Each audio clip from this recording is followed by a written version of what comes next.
Uganda was one of the most green nations in the entire East Africa due to its rich fauna and flora. It is estimated that Uganda loses about 90,000 hectares of forest cover every year, and the repercussions are the prolonged dry spells that the country has witnessed in the recent past. This has also been interspersed with heavy rains, leading to flooding, as the case in Mbale recently. But the country continues to play hide and seek with the environment. In June 2017, during Heroes Day celebrations in Ibanda, President Yoweri Museveni tasked National Environment Authority NEMA and other entities to intensify their efforts in protecting the environment. He also made a call on the general population to champion the cause. Protecting the environment is not an academic exercise. It is not something that you do just because you want to do it as a hobby. No, it's a matter of life and death for the human race, for us. It is from the wetlands that we shall get water for irrigation. Later in 2018, during the State of the Nation address, President Yoweri Museveni renewed his commitment to protecting the environment by hitting at the encroachment of the forest near Atiak Sugar Factory. Recently, when I was in Atiak, where I was invited by my beautiful daughter from Atiak, they were talking about cutting forests in that area. So I said, is there a government here?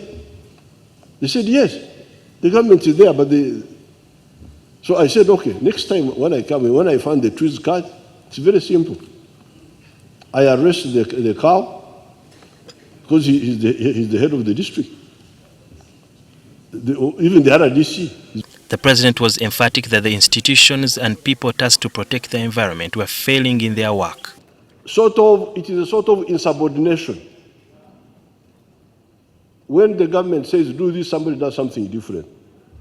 And nothing is done. That's what must stop. According to sources, the problem of cutting trees near Atiak Sugar has not been resolved 4 years later.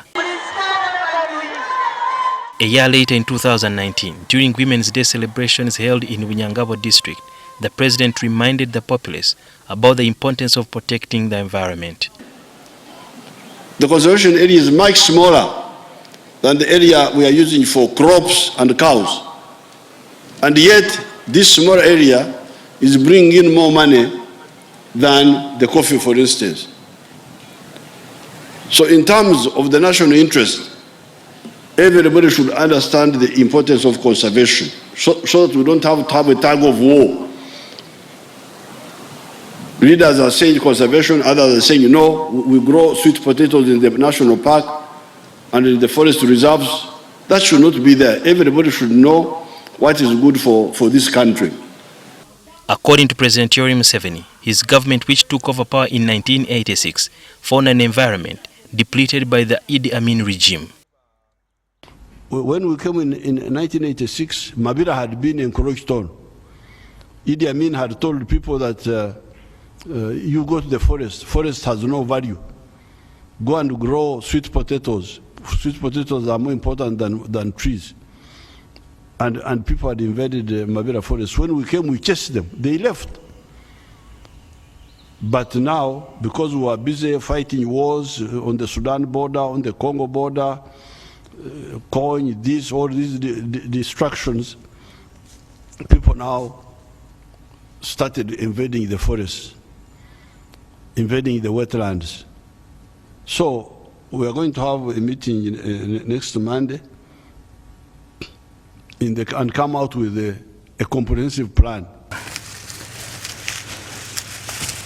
It's hard for anyone to tell that this is a human being. In February 2018, we spent nights inside Mabira, where I and my camera crew exposed the continued lumbering of the biggest rainforest that Uganda has.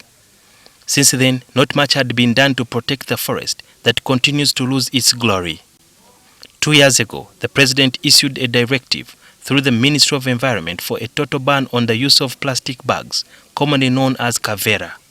This is what the Minister of Environment, Beatrice Sanywa, told us during an interview on 10th August 2021. The difference we are now making. We don't want to leave any stone or any window for any complaint. You know? That's why I'm trying to analyze for you how we are going to move. The president who is commanding this ban or the environmental undertaking which we pronounced to the country, he has already also advised, he's also going to take a route which he has to engage the people's representative, these manufacturers. We have come to the media houses to sound the alarm. We are putting in place, we want the enforcement arm, we want more of the enforcing people, that is the police. No, that is not yet in place. The systems she's talking about are yet to be in place. Recently, floods in Bale claimed at least 26 lives amid an expert warning that there could be more ramifications in future as a result of environmental degradation. The flooded industrial park in Bale was an example of the many wetlands that have been given away to industrialists by government. And therefore, critics are saying that protecting the environment is cheaper and it requires a less force and budget than the many missions that the country has partaken in the past and also in the recent days. And therefore, will the president now walk the talk? Sudhir Byaruhanga, NTV.